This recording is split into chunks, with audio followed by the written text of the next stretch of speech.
All right, we're ready to go here, my friends. Yes, Can you hear me? I'd say let's get started. Okay.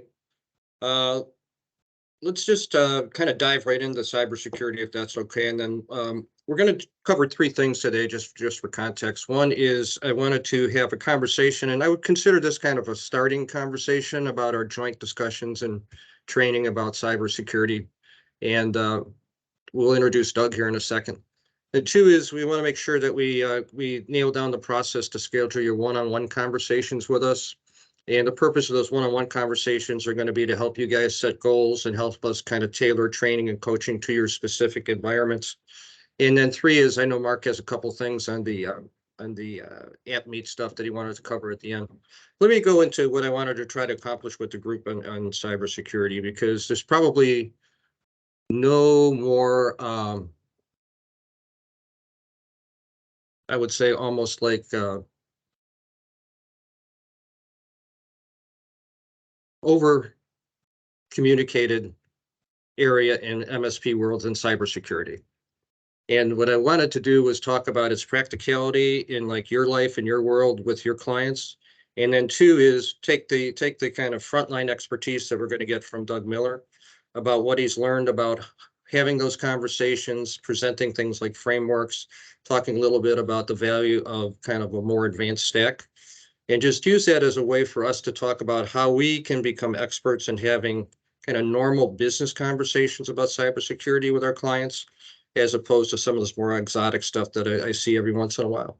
So it's what I really want to do with Doug. I'll let Doug introduce himself in a little while. Doug, I think, is one of the most pragmatic sellers I have in my sales group. And he has both sold his own advanced security stack that has kind of a very advanced aspects to it. He's also sold basically managed security to some pretty big companies as well.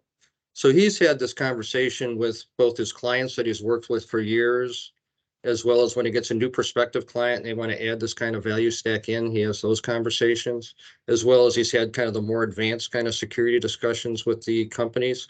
What I wanted to do was just talk about, lessons that he's learned and takeaways that he would have for the group about how to have those at kind of a pragmatic level, right? Like, how do you talk to people about this in business terms and not like cybersecurity terms? And then what are the, we could share as a group as we go through it, but what has he learned about how to position the more advanced ways, the advanced cybersecurity in ways that people see the value of it, right? So with that, I'll just start out with Doug, and I'll just start out by asking him a couple questions. Why don't you just give a little bit better depth to your experience with cybersecurity? I think I left out the incident response part as well. So. Yeah. Thanks for having me today, guys.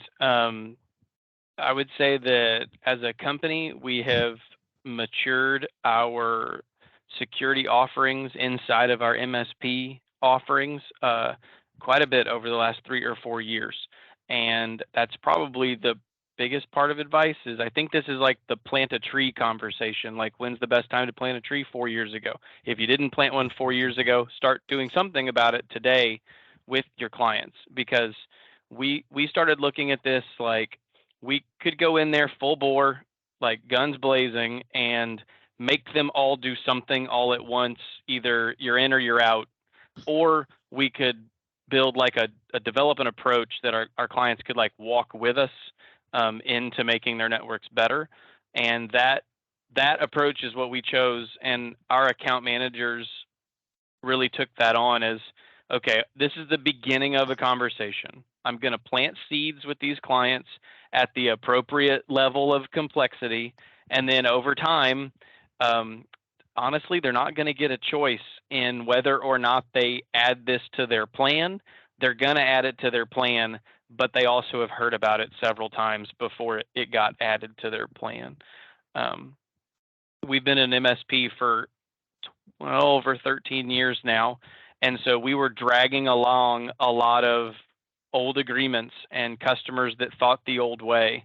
And we had to really work hard to share with them kind of what we thought is here's what MSP used to be, and here's what MSP is now. Here's what was good enough security, and then here's what you need to be doing now. And you're kind of selling against your old self. But we were able to talk about how what we were headed to with them was better. So that kind of describes a little bit of the account management, current customers that needed to upgrade. And then for brand new clients, we just set a minimum stack and didn't really give them an ABC type of plan. It's really, there's a plan, and then there's maybe another plan if you are in a regulated industry and you have a little more at stake. But we just felt like we want our minimum customers to have a minimum amount of security in place always, no matter what. So when you said, let's stick with the existing client side of the business. So you're saying, like, how long ago did you make them, for example, take MFA seriously? So I would say that was like 24 months ago. That became like you're either going to do it or you're not. It's going to be on every client's roadmap. Every client's going to do MFA by the end of this. And if you guys ever get to meet my account manager one day, like our main guy, he's very much like just kind of soft spoken, like not real aggressive, but just kind of like, here's what we're going to do. Here's what you're going to do. Here's what you're going to do.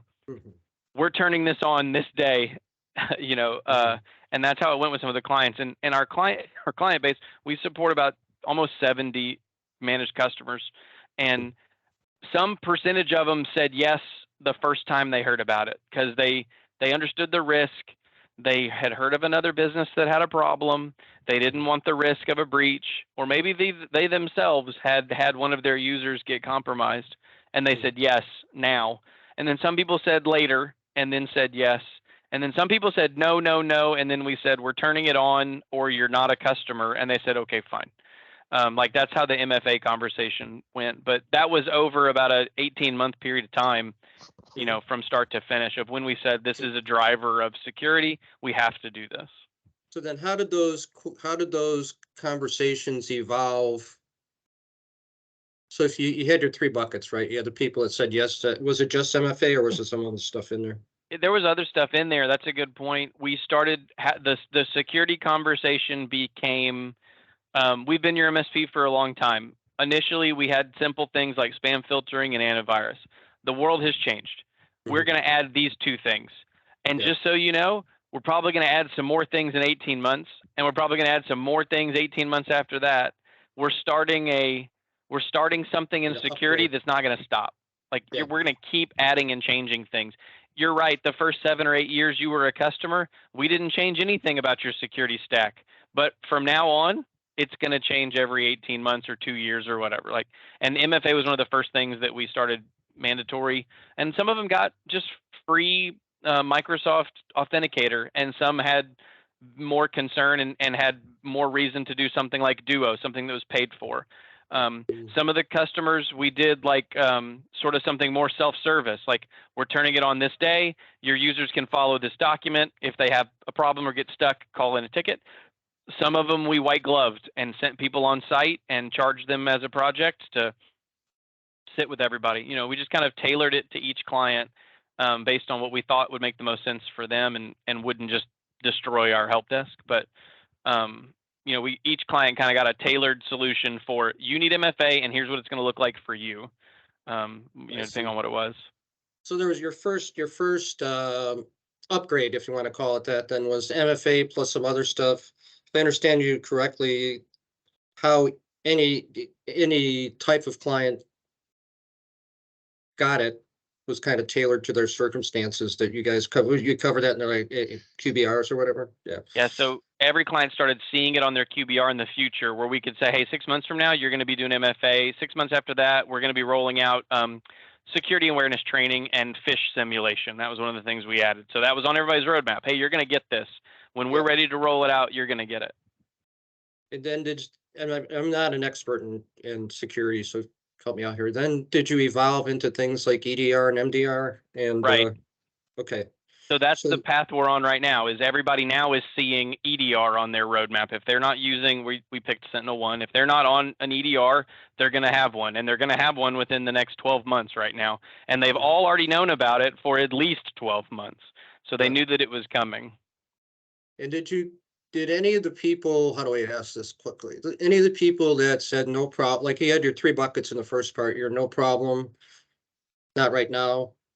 Did that percentage stay the same? So in other words, or did all of a sudden more people start taking the automatic upgrades that you're offering? No client has not. Nobody's left.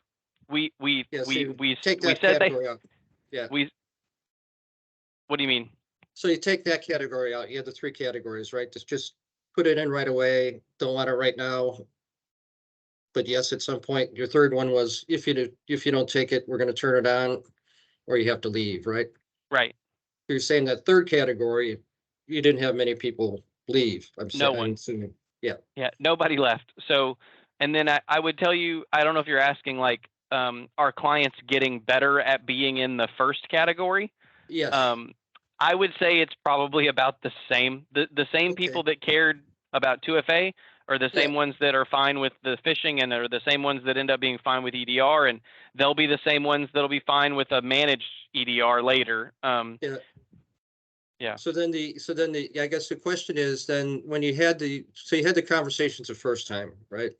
And they fell into those 3 buckets. The second time, with all the stuff that's going on in cybersecurity, are they becoming more? Is there more pain around cybersecurity, or is it just they're trusting you guys to know that they need this to be protected, I guess? Like, is there anything changing from their end? I do. I think so. I think they hear about it more, and maybe some of that is our own education. Like we're talking about it a lot, but I also think that it's just happening more. So they hear about it from other people in their industry. I think that we're able to share with them, like our clients aren't experiencing some of the things that you hear because they're doing stuff ahead of time to, prevent that. We're not even talking about the other big driver around like their liability insurance, cyber liability insurance carriers.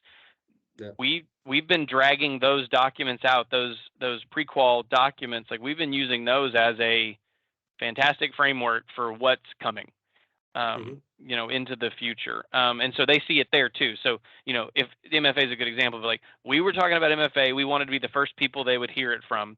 Then they would hear other people have problems and we would be like, don't worry, we're going to do MFA and you won't have that problem. Then they saw it on their cyber insurance, application, and they go, oh, we already got that. Our guys took care of us. And I think that we are building that. We're building that reputation, right? Of we're looking ahead in the future. We're figuring out what you should do now, and we're trying to beat it before it shows up on a requirement from your insurer or something like that. Yeah, and I'm a little out of speed on the whole insurance area too. Is like EDR and MDR becoming more mandatory for people to qualify for decent cyber security insurance? Yes. Yeah, like Corvus is one of the big ones. Corvus has it like by tools by name. Do you have Sentinel-1? Do you have CrowdStrike? Do you have blah, blah, blah, blah, blah? Like by name, they want to know that you have that tool. And I've felt this way even about MFA. I want us to be the first people talking to our client about the thing. I don't want them to hear about it from their insurance, and I don't want to hear about it from one of my competitors.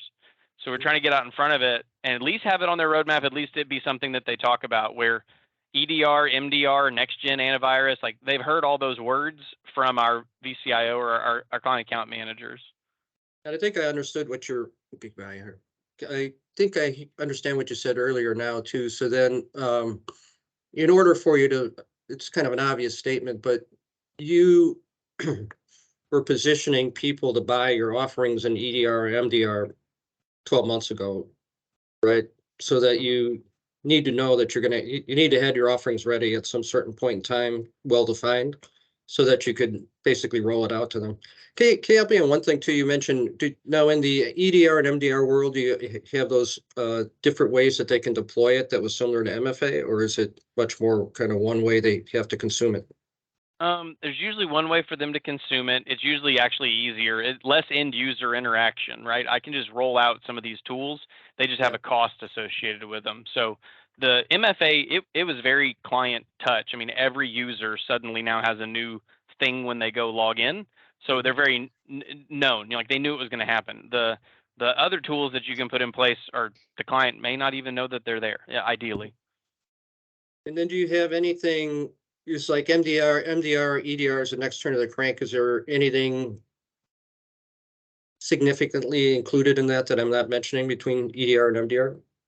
I mean, I actually think those two things are actually pretty far apart. So if you have like a Yeah. managed security offering, like with a 24/7 SOC Okay. outsourced, like that is a much more expensive offering than just having someone upgrade to like a EDR. managed antivirus solution or a, EDR type of Okay. solution.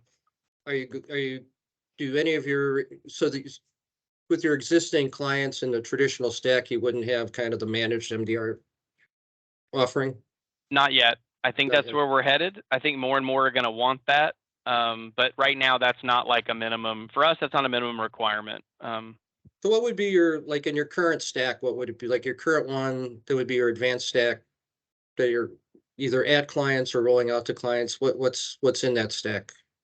So the way we looked at it, we ended up looking and saying, okay, our current customers and new customers, what if they had a real plan, what were they on? And we looked, and some of our clients were really far behind. Yeah. But we ended up with basically four types of customers, like really old legacy clients, some Yeah. that we'd done some fairly recent managed services, some that are on like our current managed service plan, and then maybe some that need more advanced security. And our goal was just to get everybody to move one to the left from wherever they were. And so, initially some of our clients didn't even have Firewalls and all that stuff. Yeah. yeah, like we had to do some things just to get some of them up to like a minimum spec, and those are the ones that have like basically they have end up with 3 years in a row they're going to all have some security uplift. Our brand, the clients we have today, unless they end up being regulated or have some insurance requirement to have a security operations center, a SOC attached to their EDR, they're probably going to stay at just the EDR level for a while, both as the cost of MDR comes down or as they're like, required to, get into it. Yeah, but you, and then But we the, were surprised at how many of our older customers were as far behind as they were in our own plans.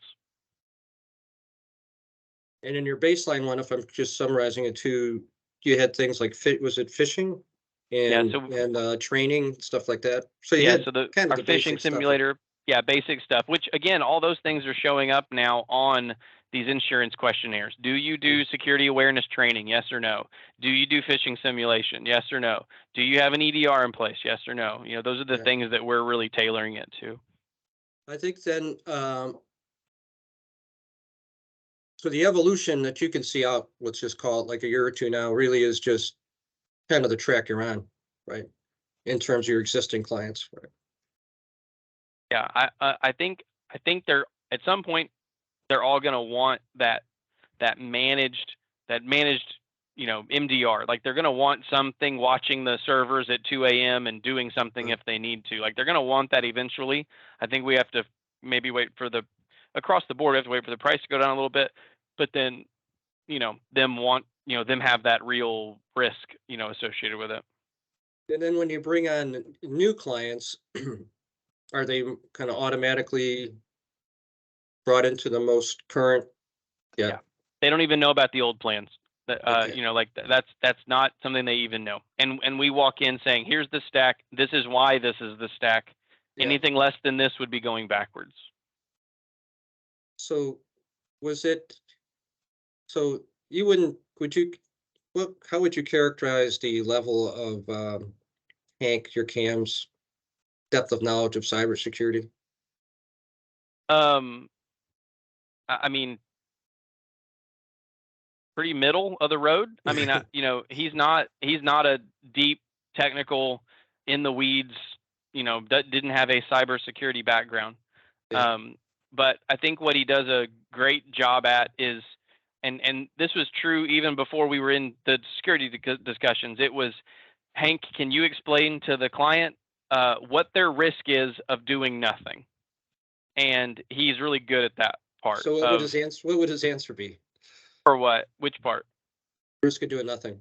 Oh, well, like, in the case of even something simple like a server upgrade, we're going to talk about, like, you do nothing. Okay, here's the potential things that'll happen. You'll have maybe this amount of downtime in this kind of project and this kind of emergency. Here's what that looks like. That's the risk of doing nothing, or we can do something about it. Yeah. On the security side of things, you don't have to even go through the scare tactics. Like, I guess, Michael, I'll take pragmatic as a compliment, but No, if you but just kind of, it's meant to be a compliment. if you just walk through it with them and say, here's what happens when someone has a ransomware event, like you just talk through what actually happens. Mhm. It's eye-opening, and it will absolutely cause them to act, because the ideas of, wait, I'm going to be sitting here for 3 days and nothing's going to happen, and then I'm going to sit here for a month after that and things will slowly start to work again, and then a month after that I'm still going to be, potentially negotiating with a threat actor to keep them from exploiting my data. Like, you just walk through like the life cycle of an incident, and they start to see it our way and say, listen, we don't want that either. The last thing my MSP wants is for one of my clients to have a ransomware event. And it's because it's painful for everybody. Yeah, and I think, honestly, if I was one thing we might take on for the STP cams and these guys too is just a collection of just examples of what happens to people when they get hacked. Because I'm always amazed, like the one I hear most commonly, honestly, is where like somebody gets in and then sends out a whole bunch of invoices to your clients, and the clients pay the threat actor instead of the person. I think the average business person doesn't really understand the variety and depth of what can happen to you if you're. Right. I don't even know if hack's the right word, but yeah. It's not. I'm glad you said that, because that's usually what we say. Is we say they weren't hacked, they were tricked. They were tricked into handing somebody a briefcase with $100,000 in it. Yeah. Like, it wasn't that they got hacked, they got tricked. And that's a different thing. And when your company is the origination of that trick, like, now you're going to have some lawsuits on your hands, because some people are going to come after you. And I think you were telling me this too, weren't you? Weren't we talking in one of our weekly meetings when you mentioned that you got asked by a bank or something like that to talk to their loan officers or something like that, or a women in finance thing, that's a pretty common thing that's happening now, right? Yes, I've been asked to speak at a couple of those. We don't even do banks as clients, but what we are seeing is the bank has pain around this because their customer calls their loan officer and says, I just screwed up, help. And the loan officer or the person at the bank basically has to go, I'm sorry, you wired the money. Like, it's not like PayPal. I can't claw it back. Like, it's gone. And that's not a good look for the bank. So a lot of banks we've seen locally are wanting to educate their clients, on how to make sure this doesn't happen, because the bank has to say, I'm sorry, I can't help you. You wired the money. It's not like I said, not a good look for them. They don't like to get that phone call either.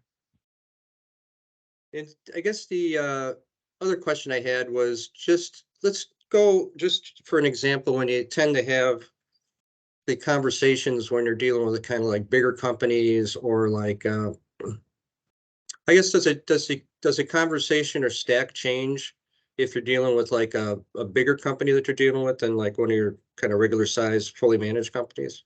I do. I think it elevates from, with the smaller clients, we go the cyber liability route. Like, here's the questionnaire, here's what it looks like.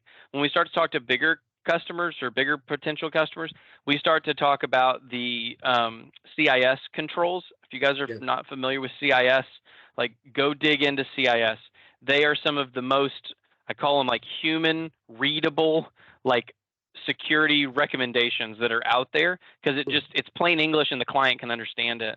And usually on those bigger engagements, we're not going to be the MSP. We're going to be some piece of the security framework that matches up to some of the controls that they're going to give us access to. because they need us. They don't have that expertise. They might have infrastructure expertise inside, but maybe don't have security expertise inside. And so they need to see where their team's going to start and stop, and where our team will be able to jump in, because we have access to tools, and we know how to implement those tools in a way that an internal IT team, it might be a big lift for them to figure some of that out or to start from scratch. Mhm. And then, just so to say in the framework for a second too, like if the CIS framework is the one I'm thinking of too, it's really like a set of best practices in a sense, right? It's like these are things you should be doing, and you should be able to prove that you're doing them and have, methodologies and processes and evidence, right? But Yeah. What I also think it gives you, and I just want to test your thinking on this too, is it also gives you an objective measure about what is good cybersecurity practice, right? So it's not like your opinion or somebody else's opinion. It's actually a proven set of practices that have been agreed to by a certain amount of people. It says this is tangibly what you should be doing, and you're either doing it or you're not doing it. I think it's tangible. I also think it represents the layering of security, because Yeah. we've had conversations where we say, "Hey, let's talk about your security," and they go, "I'm good. I bought CrowdStrike," and we go, "CrowdStrike is fantastic. It's 1/5 of what you need to do. What are you doing in all these other areas?" Because some of the Yeah. areas are simple, like just asset management and account management. What are you doing there? What are you doing around segmentation on your network? What are you doing? Like, all these other things that gets you past the "I just bought a tool and I'm good."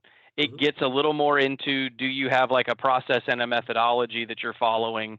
And most IT internal teams aren't going to have that. They're going to think, buy a tool, roll it out once, I'm probably fine. In our cyber offerings, like one of the things we do that's painful but it's necessary is we marry up, like, here's the devices in Active Directory, here's the devices in the RMM tool, here's the devices in Sentinel-1 as an example. Do I have everything covered or not? And we feel like that's something that's our responsibility. If I'm going to walk in there and, attest to some of those controls, I'm going to make sure that all the assets are tracked, all the assets have what I want, and all of our tools are on all of those assets. And that's not something an internal team really spends a lot of time or energy on. And then what's your in those types of conversations and engagements? And I think what comes out of that conversation using the framework was what's the responsibility for the internal people to take responsibility for? What could you do? And what's the blend of all that stuff? Is that kind of the conversations you have with people? Yeah. Yeah, the idea is, where do we start? Where do we stop? Where can we fit in to help you? I think MSPs have a big opportunity right now around kind of another evolution of co-managed agreements. Like, we're working with some internal team to provide them some things that they can't do on their own. And the great news in those agreements is that we're not fixing printers. We're doing some higher level stuff using some things that we're already really good at, just by being in the MSP business for a while. And so if we go back to the fully managed site clients that you talked about previously, would any of the fully managed, would any of the fully managed have need for this kind of frameworks? Is there a tier of client within your existing base that kind of gets the framework conversation? Yeah, I think so. I think when you start to get over, I don't know, 100 seats or something like Yeah. that, like those more mature businesses, it probably makes more sense.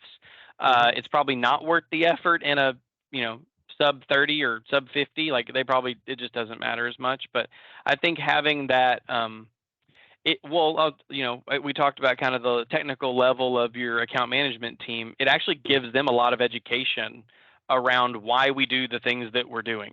If the technical folks explain to the account management team why we're doing it, they're going to talk about the artificial intelligence and the machine learning and the da da da da da da. But then if you can just look at the frameworks and go, well, you have this in place because it meets this criteria. And like Michael said earlier, CIS controls are an agreed upon standard for what should be in place. It's an objective framework. So, Yeah. and that's the kind of conversation you want your account management team to have with your clients anyway, is, here's where we're following best practices. Here's where we're following this framework. Then I guess as you as people, so I want to distinguish what you do from what I hear a lot of other people do. So you really have like in each of your iterations, you really had like one thing people bought, even if they bought it in different flavors, right? So in other words, you wouldn't have a conversation with somebody in your phase one about EDR and MDR, all the more advanced things yet because you didn't have anything to provide them. Is that true? We showed it to them like a stair step thing. Yeah, So no, they I'm with you probably there. saw on the roadmap like EDR is 18 months away. Here's what it Yeah, is. I'm worried yeah. about this because you don't even have this yet. Here's the layers we're trying to put in place. So it's very pure conversations, right? It's, phase one is this, phase two is this, phase three is this. And you already had phase two and phase three figured out in terms of what the tool was going to be and what the Yes. components were going to be, what the pricing was going to be. Just Right. out of Yeah. curiosity, just for my own curiosity. So when people added in phase one, how much did it add per seat to their monthly costs? So something else we did that I think was good was we rolled in just some old fashioned price increases also. So we Yeah. were able to lift some of our per seat costs. I would just guess between $5 and $15 a seat Okay. is probably what each iteration is bumping up Yeah. from wherever they were. Yeah, but we used it as an opportunity to put some more rate increase in. We felt like they were getting something for the rate increase. You're getting increased security tools. Yeah. Here's what the increase is going to be. So we were able to roll something in with that also. Yeah, because I've heard those numbers all over the place, honestly. And then they said the second wave with the EDR, is it a similar amount of per seat increase or more? That's probably a little more. It's probably like if the first was 5 to 15, maybe the next one is like more like in the 8 to 20 range, $8 to 20 range, like depending on where they were. We're trying to get our seat price to be close to about 160 to 170 a seat. And so we've been marching people up to that from where they were before. And just in terms of people's appetite for the increased levels of security, from their perspective, the thing that seems to trigger them, I guess, or make them more interested in investing is one is the fact that you're showing them what's coming down the pike from insurance companies. Again, I'm not talking about the co-managed, more the fully managed level. Like what's coming down from the future of the insurance companies, what other kind of conversations you have with people that make them more likely to buy this, I guess. Um, well, I don't know. It's funny. At the same time, like Michael, I mean, they don't get a choice. Like eventually they don't get a choice. Yeah, Nobody is just saying, yes, yes, I want this. I yeah, think what they're saying is, we understand what you're doing and why you're doing it, and we will that's interesting. absorb the cost increase. I don't know that anybody's raising their hand and say, yeah, yeah, absolutely, So I'd love, yes, please put this in place. I guess so. I guess what am I looking for here exactly? Is there, because things I've seen and just see if I don't know if these are becoming more prevalent or less prevalent. Is one is like a lot of customers are actually requiring their suppliers. Like for example, you can't be like in a Fortune 500 supply chain anymore unless you're cyber mature, right? Or you see like the Honda dealers or the Ford dealers are requiring their dealers to get compliant.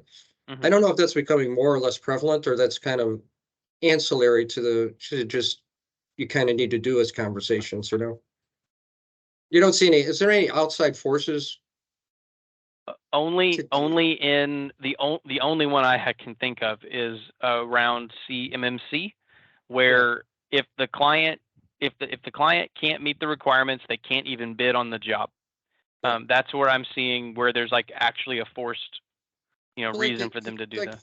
for example, you do a lot of work with like medical practices too. Is there Yes. anything like the medical community that says you got to become more cyber mature, or is it just, I mean, HIPAA is there, but no yeah, one nobody cares pays about it. attention to It it? does. There's no teeth.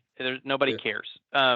So we have to approach it more like your reputation. If you have to send a mailer to every client and say you lost their records, yeah. or the downtime or the pain, like you're approaching it more from there. Um, I can't. Are there two people asking questions? Sean and Andy? Oh, I'm sorry. I haven't been even. I saw like a hand. Is that what that is? A Sorry hand go about up? that. Please, yeah. Yeah. Why don't you guys Yeah, start yeah. asking questions too? I wanted to do that more formally at some point. Sean, do You you go want to go first. first? Yeah. So basically, we merged with another company, so all the stacks are different stacks, different products. It's not aligned across the board. So that's kind of where we're at right now, is to identify the products in the user stack and just the computer stack alone. Phase one, premium, and then SOC, SIM, so on and so forth. So that's the first thing, is getting all our documentation, quotes, the contracts updated with all the identified products in the stack. As CAMs, we don't know exactly what vendor rep to contact about any questions, how it's installed, any any of that stuff. Like, we're not super clear on our products. We know it's, hey, we got phishing and we got these things and they do that, but not in depth enough to know. So we're trying to get our stacks in line. That's kind of the first thing. The second thing that we're doing, because to upgrade, from what I'm finding, because I've been in this role about 8 months, but I've been in software for 35 years. Mhm. The computers are upgrading is an easier one to talk about and replace because they can see it. Trying to talk about cyber of invisible threats, that things are hitting their firewall and it's a threat, is a lot harder. So we're starting an annual scan to run on everybody's network to come up with a report of, we were able to crack these passwords, they were in these browsers, all that stuff, the network going in and out and everything. So that's really what we're going to use to identify risk and discuss with client of something they can't see, in order to bring them up or uplift them and things like that. So that's kind of what we're doing, and we're in the middle of the process of that. So a lot of struggle. Mm-hmm.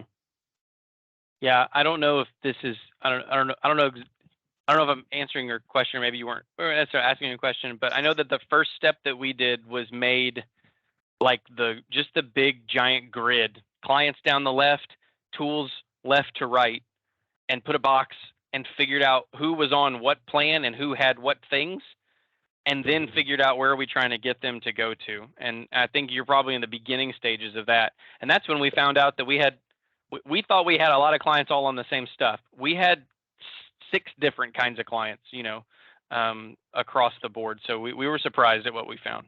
Yeah, we're merged, so it's similar, because one company used different products for the same thing, and the acquiring company used different products, and standardization is in process.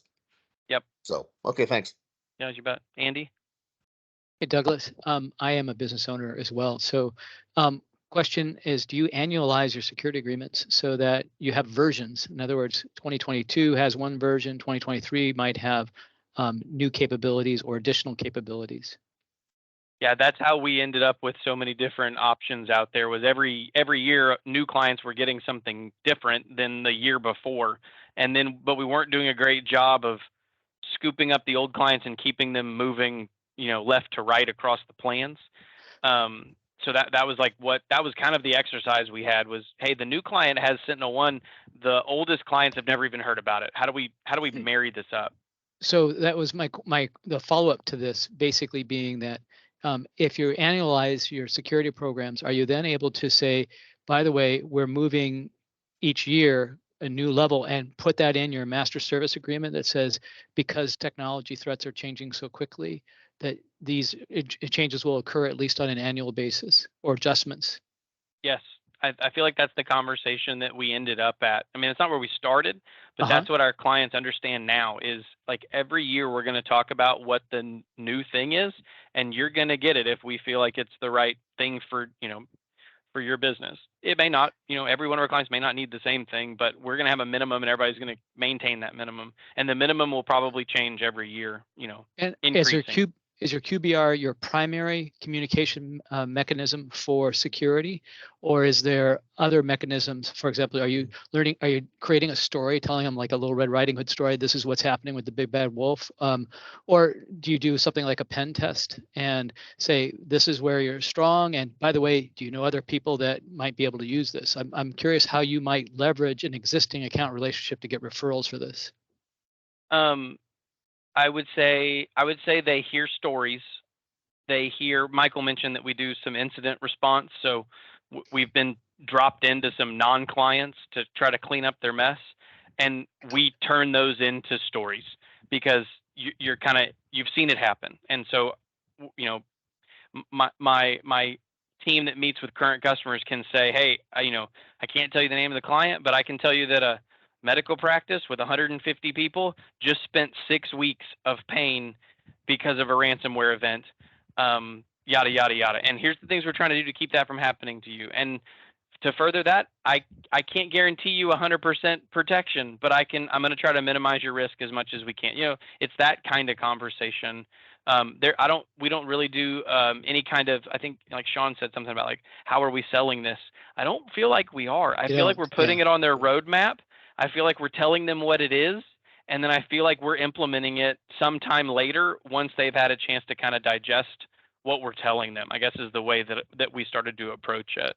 Maybe I'll give you a gift here. I focus predominantly in the healthcare space, and the Office of Civil Rights under HHS has a wall of shame, and it is populated weekly Wow. with breaches. And it comes things from, hey, a doctor didn't want to do sign language and he was billed $7,500 because he didn't want to have a translator, and now he's got 2 years of penalty box, right? Or you could have someone who had a thumb drive with medical records on it that wasn't encrypted and they had to report it. I mean, this stuff comes up really almost daily on this website. Mm-hmm. So for that particular vertical, you have plenty of Little Red Riding Hood stories to talk about. Yeah. And do you do anything? Last question. I'm sorry. That was a gift. And so the other thing is, do you do any communication with LinkedIn with your customers, or is it all really QBRs and newsletters and emails, or do you do any video or other social media types of communication with them? Yeah, so if you go check like our social media, everything's gonna be real generic, but we've done you can actually see Hank and I talk about this stuff, but we do roundtable type stuff, video them, put them up on our LinkedIn, our website, YouTube, whatever. So you can go check all of those. Like that's very just big and generic. I will tell you that the reason that it works is because like we're meeting with the client in person or over Zoom.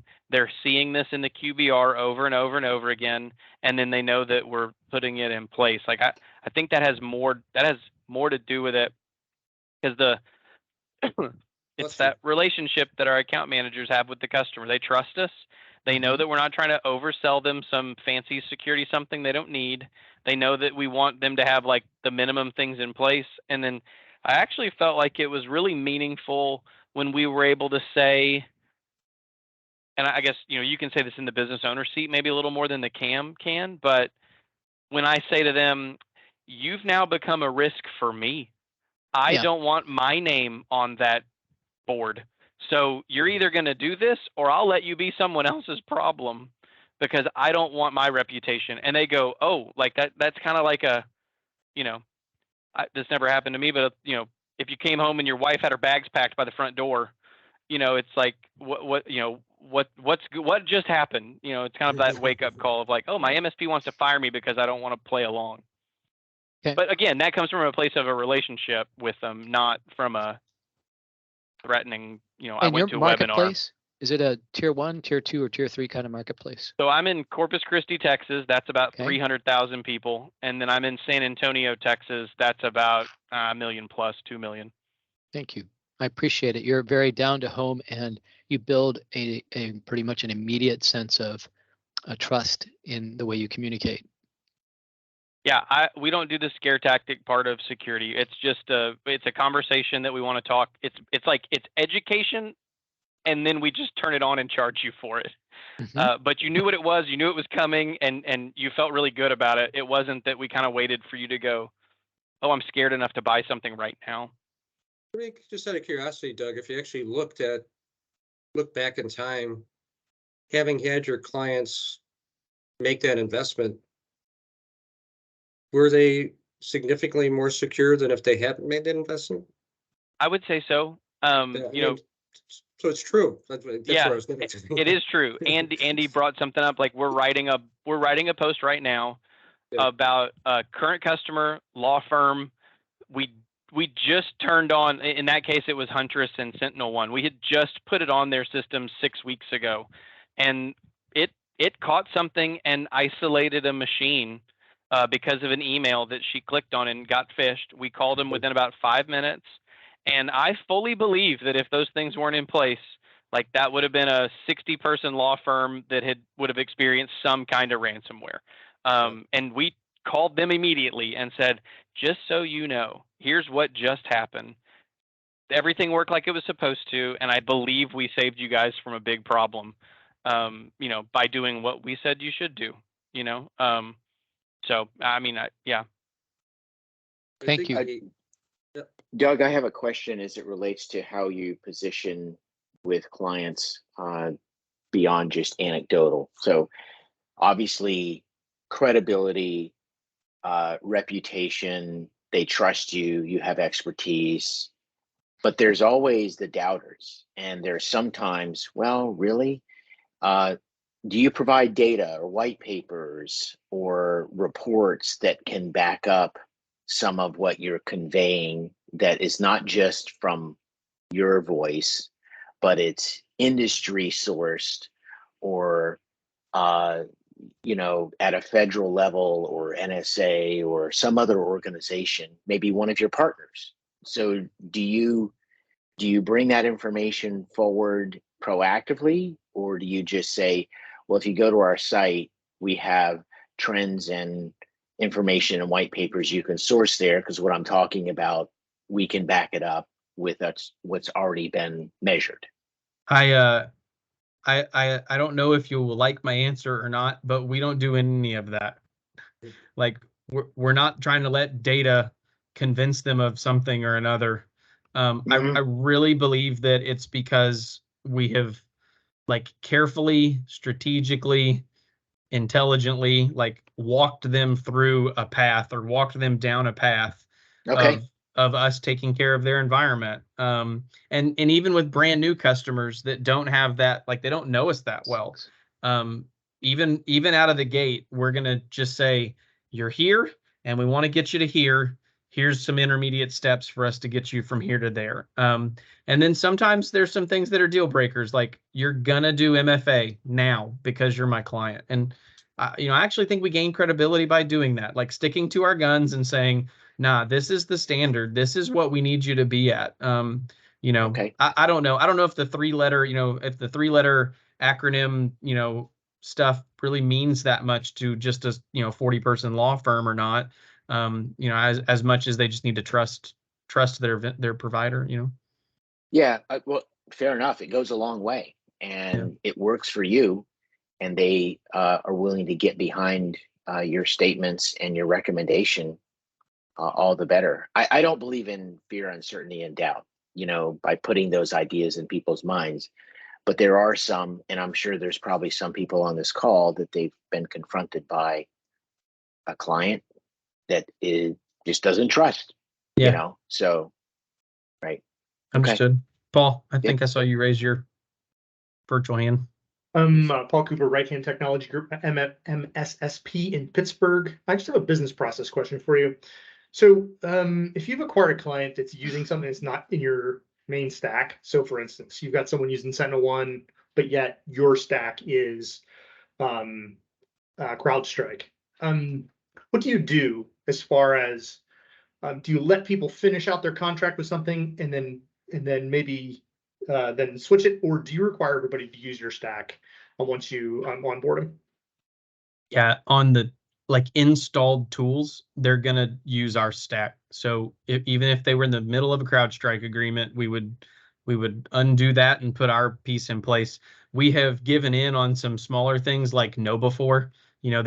They're 6 months into a know before agreement. Okay, fine. Run out your know before agreement. Don't renew it. We'll do our phishing training when you're ready. We don't discount what we're doing though. They're actually paying for it even though they're not using it.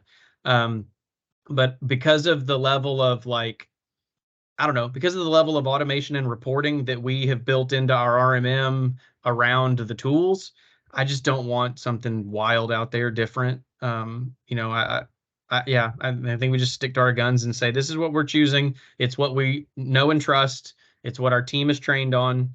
It's what 3,000 other nodes are using. You know, I'm going to be really comfortable with it versus just the one-off. Yeah, thank you. That's helpful. I do know, like, I think we do have an issue in our industry, and if you guys are working on some upstream, like bigger organizations too, like, I don't know if SentinelOne has the same clout that CrowdStrike does. I think they're close. I mean, but there's some of these MSP centric. Maybe I should have said that different. I don't know if Huntress has the same clout that CrowdStrike does. I like Huntress. I think they're a great company, and they've done some really slick stuff, and we run a lot of it. But I don't know if it's in the bigger enterprises, if it has the same clout. And so I don't know if I'm gonna have to change that mindset over time, but at least right now we've kind of stuck to the tools that fit in our MSP stack and that we can use from the smaller customers all the way to the bigger ones. Now, does that resonate at all?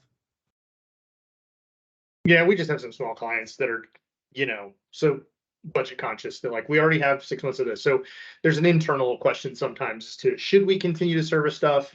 It's going to save them a buck, and we can tell them that we're going to save them a buck, but at a certain time we're going to switch it over.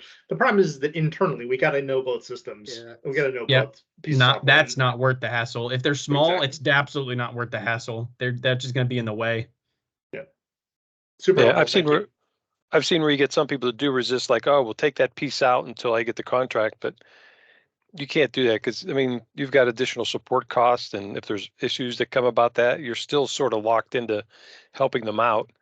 So, you know, there still is a cost there, so they need to just, you know, sort of suck it up and just, that's what the price is for the package, because you Yep. don't really once you start breaking those out into pieces, that you're in trouble. Yeah. And If y'all are Gary Pica fans, he says, I'm selling chocolate cake. I'm not selling ingredients. So like you can't buy his Yes. stuff a la carte. Yeah, right. Yeah, I would Right. agree on the Huntress that's, you know, the larger companies, not a problem from what I've seen. And I know Michael earlier, he had made a comment about, you know, requiring vendors for different things. You know, I know in the construction industry and some of the other places, there's definitely some restrictions there because here, you know, these large companies that these vendors are working for, I mean, they've got their secure house here, and then all of a sudden they've got people that are accessing it from outside that aren't so secure. And that's really where you run into a lot of your issues sometimes, because you know, those actors out there, they're like, yeah, that's too hard to go into that large company. I'm going to Yeah. get one of the smaller companies that work for them that do vendor work and have access to their network. I'm going to jump into their network and then get my way through that way. So that happens more than we know. They don't always advertise that second part of it. I think the lesson I took away from Douglas is you really got to have your act together on the internal side. Like, because you really had a really clean set of offerings at each stage that you're basically setting up over a period of time, right? And then you were, like you said, you weren't really selling, you know, people could say no, I guess, but you weren't really selling it. You were just saying this is kind of the next level of protection your company needs, right? Yeah. It wasn't really, you know.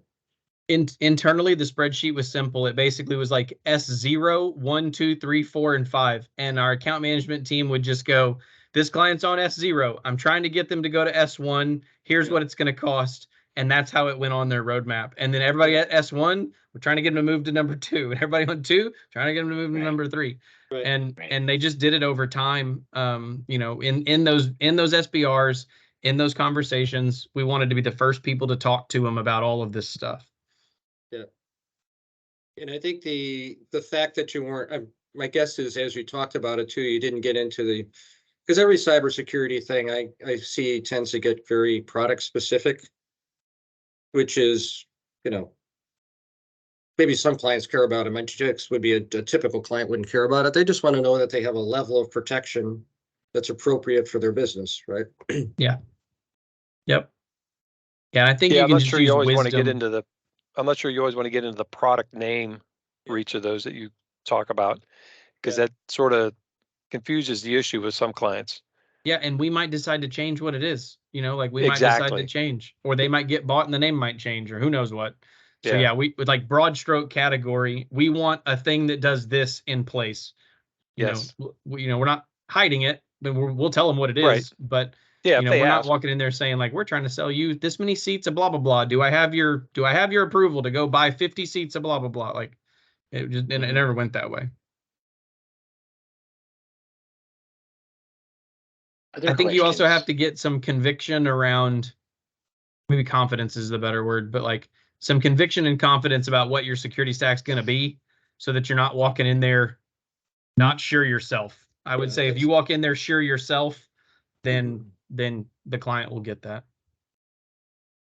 No, that's actually was, and that allows you to, again, when I say pragmatic, I mean that complementary. What that means is you're not coming to your clients with a whole bunch of different stuff over time, right? It's like, here's where you need to go. Here's step 1, here's step 2, here's step 3. The details of the steps, I'm not even sure they hugely care about, honestly. Yeah. Michael knows my account manager, Hank, and his term is 50-meter targets. He's a military guy. So he's like, I can see that far away. We're going to shoot at that thing, and then we'll figure out what to do after we get there. 50-meter targets. Sprints. Yep. Right. Yep. Right. Well, Doug has a 3:30 hard stop. So anybody have any last minute questions for Douglas? In 1 minute or less. If not, if you have questions, we can get them to Douglas separately, but I wanted to. Can I just ask maybe- one real go quick ahead, question? Go ahead. Douglas, what about so because we are cybersecurity focused and CMMC compliance implementers, so one of the things we talk about is we know cybersecurity versus MSPs who know a little bit about cybersecurity. Can you describe the difference in your own terms as to what the warning is for MSPs that dabble in cybersecurity versus actual cybersecurity providers? So it's funny, CMMC to me is a great example of like where the MSP stops, because there's so much around like the process and the documentation and the non-technical things. So if you're doing all of that, then that absolutely is like the differentiator away from the MSP. I think and this is probably just my opinion, but when MSSPs are like, we're going to make sure the patching is done and the firewall's up to date and you have EDR rolled out everywhere, we look at that and kind of go, that's kind of lame. Like that's only like a partial part of the totality of your network. We really think you need one company that does both things, because internal IT team could go open up a port on that firewall, and if nobody's paying attention to that, then then what? Or if we only are responsible, we had some scenarios where we took out an incumbent that all the MSSP was doing was like, internal team, install this every time you start up a new computer. But then if they only do it 80% of the time, then we have exposure. Like we looked at it like we got to be a lot more. We got to be both. We have to be on the MSP side and the MSSP side. We kind of have to look at it all as one thing. But the minute you get into compliance, at least in our company's case, when we start having like documentation, compliance, auditing, that's way outside of and that's where we would be leveraging other people to do that. I don't know if that answered your question or not, but that's helpful. Thank you. Yeah, we look at it as, I want to, and granted, like we are having to invest and mature our own team in the ways of security management past where we were 3, 4, 5 years ago. And that's us investing in training. That's us hiring people that have cybersecurity backgrounds. That's us, doing things like that. Because you can't be a security ignorant MSP either. All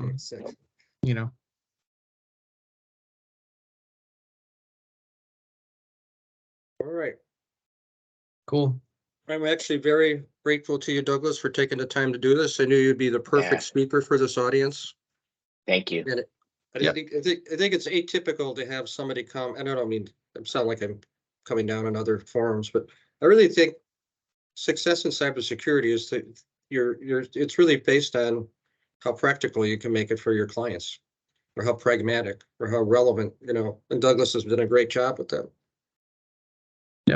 Yeah. Thanks for having me. Anytime, Thank Michael. you, guys. All right. Thank you, Doug. Thanks. All right. So that was, just let me say a little bit about, I wanted to, we're going to have these one-on-one conversations with you shortly.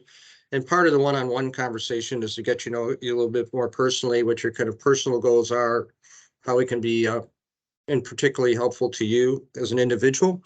And one thing I'm sure is going to be part of that conversation is kind of how important kind of security conversations like this are to you in your job. And two is what would be helpful to you is kind of training or coaching or subject matter experts like Douglas to join us in the future. But like I said, the big takeaway I wanted to make sure you guys kind of got out of this was your company's got to be organized to have those conversations, right? You got to know what your offerings are. You got to know kind of what the bundles are. You got to know what the roadmap's going to be, right? And so there's kind of some internal work that you guys got to do. And once you have that, it's really just, you can see Douglas is not a super technical speaker, right? You can see him just having very pragmatic, I'm probably using a term, conversations with his clients, is saying over time, any viable business needs to have these levels of security in place. Here's where we're going to start. Here's what's going to happen 16 months from now. And here's what's going to happen, 16 months from then, right?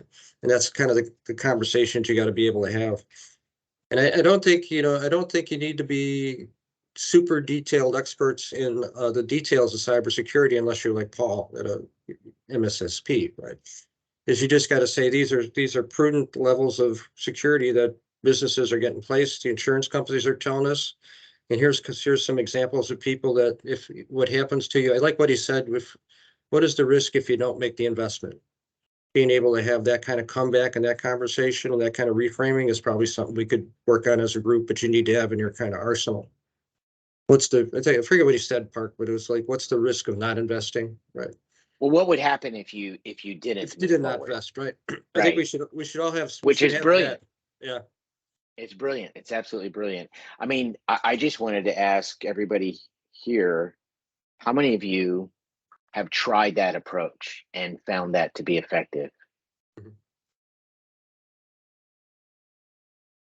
I haven't tried that approach, but I just say you have to have the security. So I make it simpler. We say this is what it is this year. This is the package you have to have. Mhm. And what I encounter is I don't want to do MFA, or they won't let us do it on their cell phones because they're private property. So I'm adding MyGlue as a way to give them that level of being able to implement MFA without just using corporate or YubiKeys. Right. Right. Well, I think it's an idea to try if you think it works for your clients, but it's not a trick question. It's not a takeaway. I think the way it's posed is for them to reflect on, is this worth not moving forward with? What I'm risking my business by not making a decision. And I think it comes down to that.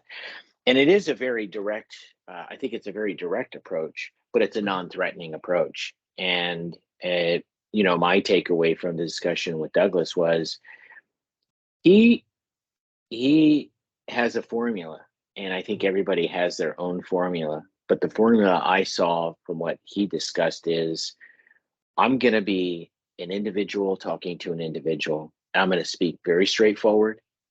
I'm going to talk owner to owner. And in many cases, that's exactly how the conversation goes. Or it is, in your case, an account manager speaking to a C-suite person. I think they would just want the straight up, direct input. Yeah. You don't have to be technical. You don't have to put any jazz on it. And I think in the environment today, they want really just a kind of a distilled discussion that is not with all this technical jargon. I think that having some data in your back pocket if you were to have someone ask, well, what tells me that I'm at risk? And I think you can either have it as a pointer for them to go to at your website. You can send it as a follow-up to the meeting, or you could actually have it, in a folder and say, well, coincidentally, I was actually just looking at this article.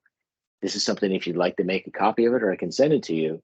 And, it's from a reliable source that is documented and footnoted, that you're not fabricating.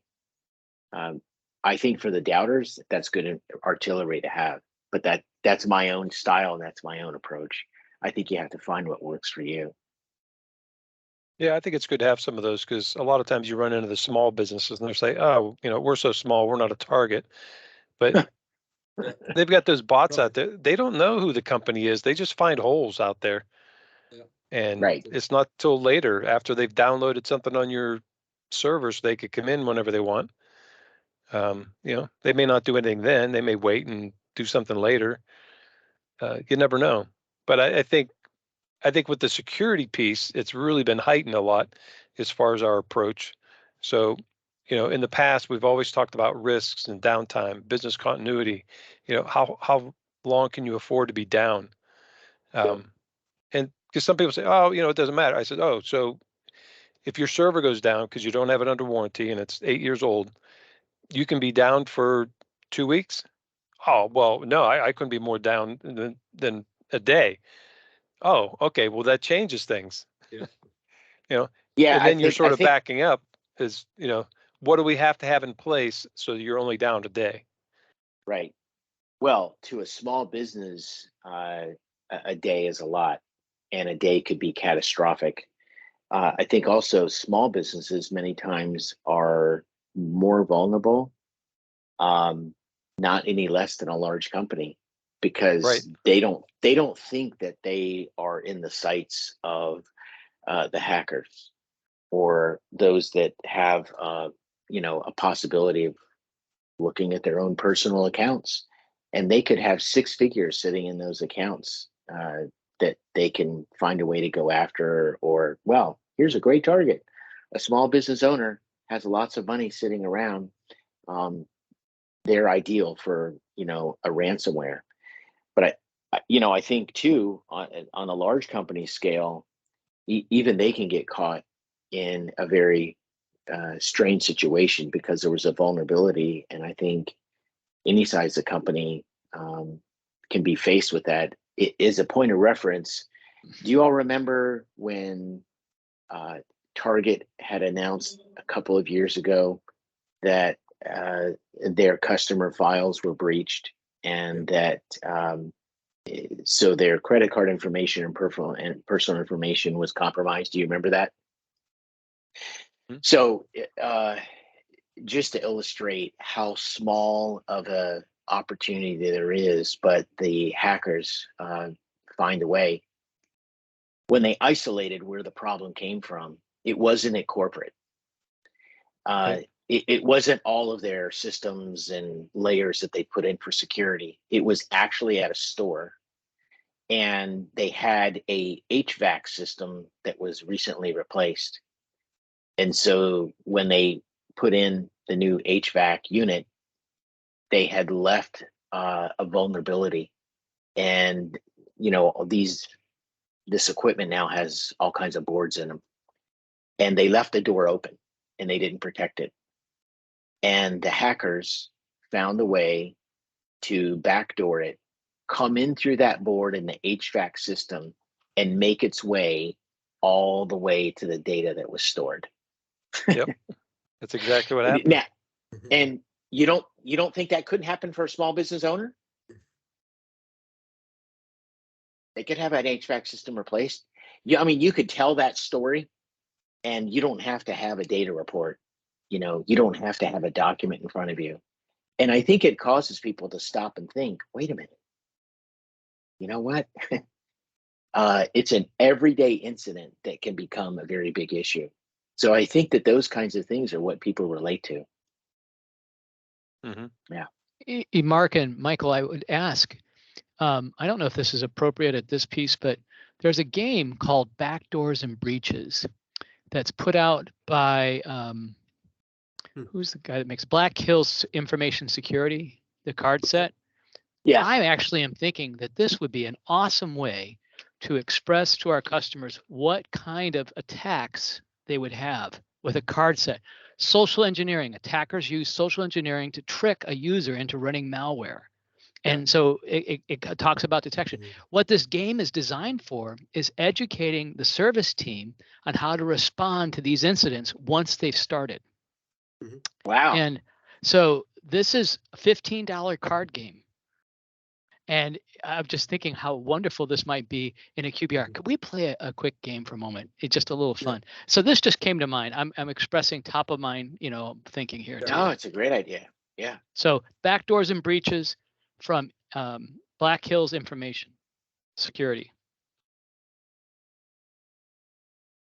We're going to play a tabletop game. How do you want to play this? Let's pull out your security plan. What? Don't you have a incident response plan? Oh, you don't? How about a disaster recovery plan? Oh, doggone it. And now you have to report this to, in my case, to the federal government in the state of California. Right. And you're going to have, all of a sudden, I can't help you anymore because, you know what? This now moves to a legal case and an attorney gets involved. And you know what? They have their own people to do this analysis. It gets very expensive very quickly. Yeah. Wow. That's a good way to kind of turn the conversation on its head. Yeah. We've made card games to help us get better at this. Yeah. I'd not seen that before. I made a note of it. All right. That's Well, great. good. I hope you enjoy it. Yeah. Yeah. Good. Other questions or thoughts that came to mind as Doug was talking about security and promoting it to clients and how they've moved them from where they were to where they need to be. Mark, what I got was a sense that there's a wheel for security, if I look at it that way, and that he talked about fragments of the wheel and moving people around it over time. But it would be helpful potentially to say, what is the definition of the wheel today? And that's when I talked about annualizing it, and so that you can actually communicate that whole story, the whole process to the customer, so they know that there's a target. And how it evolves each year. Yeah, I think that's when we kept using the word stack, that's basically kind of what he was referring to. So, I could actually ask him to give us what's specifically in his stack in the first two iterations of it. Sure. I think the most advanced thing he has in it is called microsegmentation. Yep. Which is kind of unusual. Yeah, that's the only unusual thing he might have in it. Well, network segmentation is part of that. Network segmentation, yep. Yeah, there you go. And what this really does is it kind of talks about how each of these elements add value to the security equation.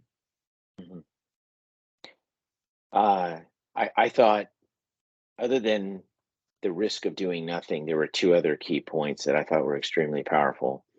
And I've not heard anybody talk about it that way before, is what you'll see from us next is, and it introduces what they need to be alerted to.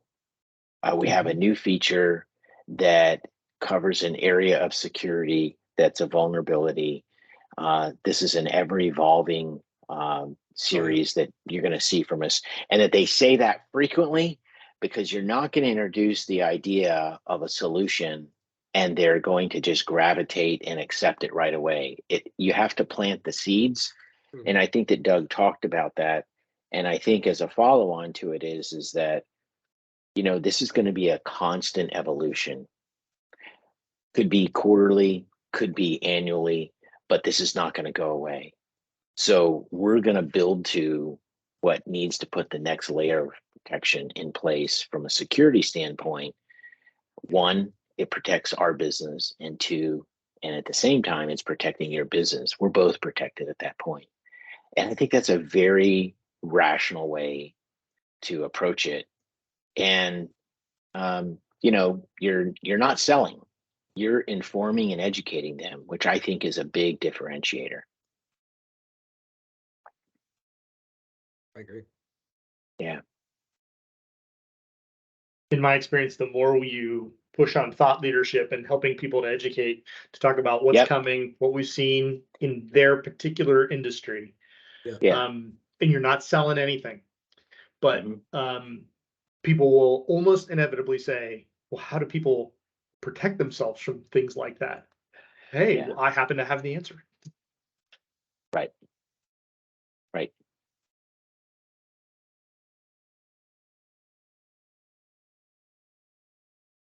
Other thoughts, other questions? We have about 10 minutes. We have a couple of Administrative stuff. topics. Yeah, we have a couple of topics to bring up, but I'm not trying to rush. I'm just making sure that we cover anything else that's on anybody's mind as it relates to this topic. I thought it's been a great meeting, and hopefully it's been helpful to you all. This is the growing area in the business, as you know. It's the one that can't be underscored enough as to how important it is. And if I would imagine all of your companies have an answer and a solution. And I think everybody's working through in some way or another. What are we offering? What does it look like? How do we get all of our clients to scale so that they're on the same level of our solution and our services across the whole stack? And security is probably the most critical part of it all. Any other questions or thoughts?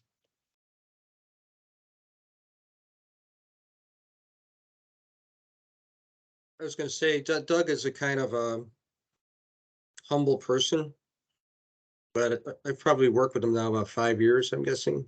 His company started out barely $1 million in revenue. And in 3 or 4 years, he's now at, I want to say he's 5.5 or 6. And so a lot of the reason he's able to grow that way is a little bit of what he was talking about today in terms of really having well-defined offerings Mhm. and having them plan and having a true roadmap. We use that term kind of lightly, I guess, these days, but a roadmap really does say for this company, what are you going to be investing now and what's coming year and a half down the pike. So he was basically selling the security stuff for a year, not selling it, but he was planning it out for a year and a half, Mhm. and therefore making it a much kind of cleaner transaction with the client, right? And I would the one thing I'd watch out for with you and your owners is just making sure that it's that clean. You have that clean an offering, right? You're not trying to have them decide among six different varieties or offering everybody else individual kind of types of security, right? You just have a standardized offering and a standardized roadmap. Yeah.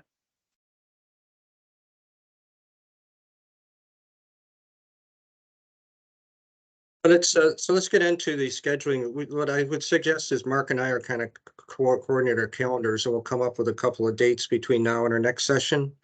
What I really want to do is schedule time with each of you guys to go through basically 2 or 3 things. One is to make sure we know your personal goals and objectives for yourself and your career, how that can get reflected in the training, and anything specific that you'd like to see us kind of work on together here. Yeah, a couple of you have already responded, and I think you might recall from before.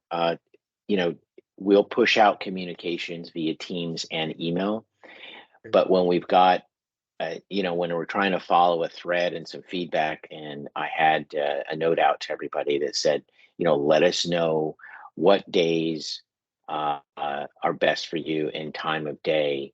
We'll look at that in the thread, and we'll just begin to set up meetings. And we'll coordinate it to fit your schedule. That's frankly the best way. I mean, we could put together a worksheet. We could have email that has 30 versions of it that's followed around, and it gets complicated. So if you could just go into the PM for client account managers, look at the last thread that was posted, and just respond there, and we'll pull it together and get those on your calendars and set those meetings up. This is an important time to just look back on, the first meetings and where do we need to pivot to help you with some specific areas to support you as we're moving forward. I wanted to also bring up, let me pull it up here. I'm going to share in my screen. So all of you are familiar with the sales modules in the platform. So far, what you should be through is the first 5, and that brings you right to here. So the mindset, success, habits. If you're not there, you'd really want to catch up and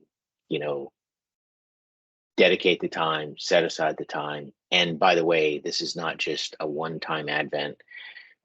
What we see is using this as a reference to go back and look at material. I'd encourage you to take notes and look at the material more than once, but at least for our next meeting is get through 6 and 7, which is develop your sales and marketing playbooks and sales to-dos, because we're going to start to move into some activity-based conversations in terms of how we're moving the group forward.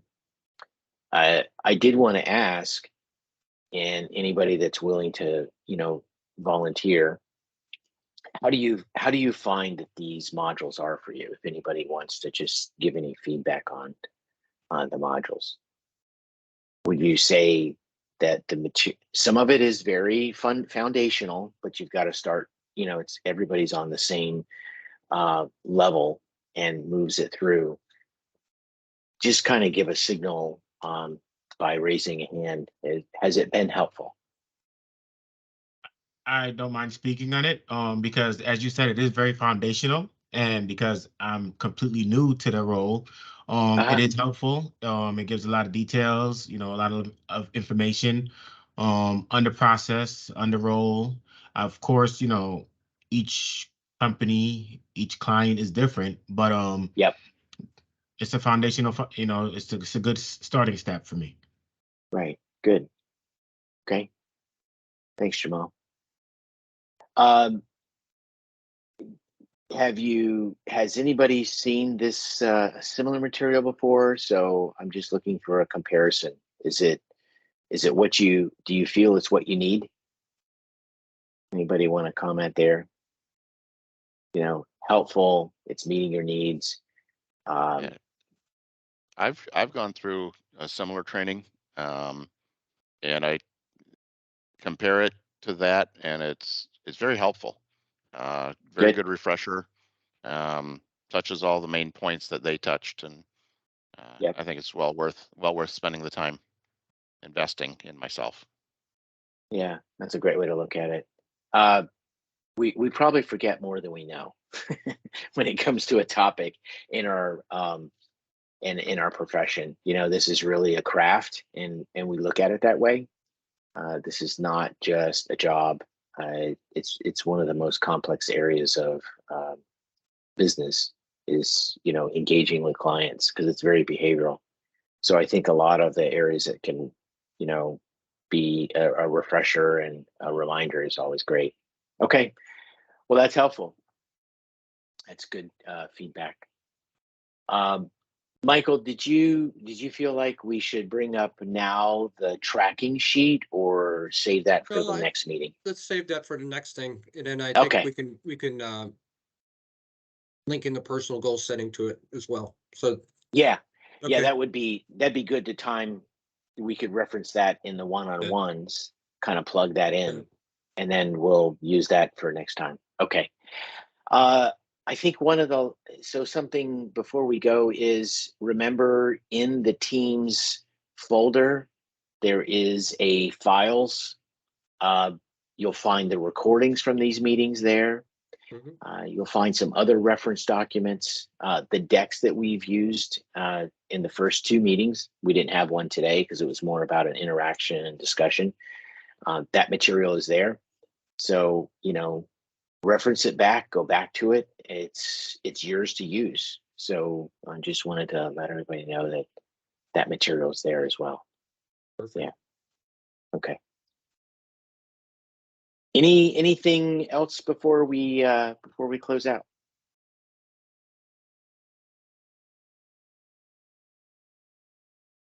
Okay. All right. Well, you'll be hearing from us in the coming days on setting up our one-on-ones. We look forward to that, and moving into, our next meeting in a month. Okay. In the meantime, anything we can do to help, let us know. Thank you. Thanks, everybody. Thank you. Thanks, Rob. Thank you. Bye. Great meeting. All right. Thanks, Jay. Bye now. Thank you.